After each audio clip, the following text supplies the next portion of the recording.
Anak tersangka Riza Khalid, Muhammad Keri Andrianto Riza, dituntut pidana 18 tahun penjara terkait kasus dugaan korupsi tata kelola minyak mentah dan produk kilang pada periode 2018 hingga 2023. Keri dinilai terbukti korupsi bersama pihak lain dalam kasus tersebut.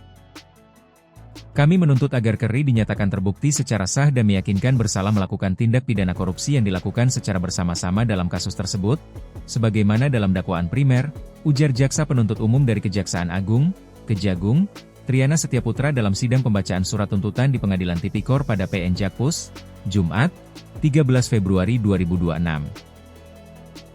Selain pidana penjara, Keri juga dituntut agar dijatuhkan pidana denda sebesar 2 miliar rupiah dengan ketentuan apabila denda tersebut tidak dibayar, maka diganti, subsidiar, dengan pidana penjara selama 190 hari. JPU turut meminta agar majelis hakim menjatuhkan pidana tambahan kepada Keri untuk membayar uang pengganti sebesar 13,4 triliun rupiah, dengan rincian 2,9 triliun rupiah atas kerugian keuangan negara dan 10,5 triliun rupiah atas kerugian perekonomian negara. Subsidiar pidana penjara selama 10 tahun.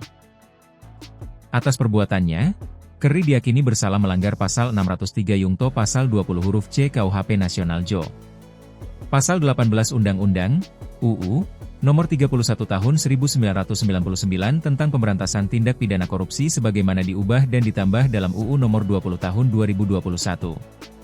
Sebelum mengajukan tuntutan, JPU menilai perbuatan Keri tidak mendukung program pemerintah dalam rangka penyelenggaraan negara yang bersih dan bebas dari korupsi, kolusi, dan nepotisme, KKN, sebagai keadaan memberatkan. Selain itu, perbuatan Keri yang mengakibatkan kerugian keuangan negara dan perekonomian negara yang sangat besar serta tidak merasa bersalah dan tidak menyesali perbuatannya, juga dipertimbangkan sebagai alasan pemberat tuntutan. Sementara hal meringankan yang dipertimbangkan, yakni terdakwa belum pernah dihukum, ungkap JPU menambahkan, dilansir Antara.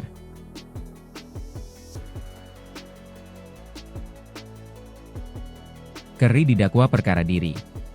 Dalam kasus tersebut, Keri didakwa memperkaya diri sebesar 3,07 triliun rupiah, sehingga merugikan negara senilai 285,18 triliun rupiah.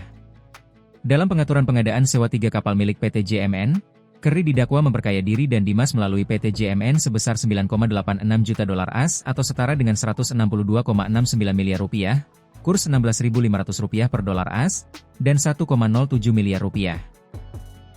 Kemudian dalam kegiatan sewa TBB Merak, Keri diduga memperkaya diri, Gading, dan pemilik manfaat PT Tangki Merak dan PT Orbit Terminal Merak Muhammad Riza Khalid 2,91 triliun rupiah.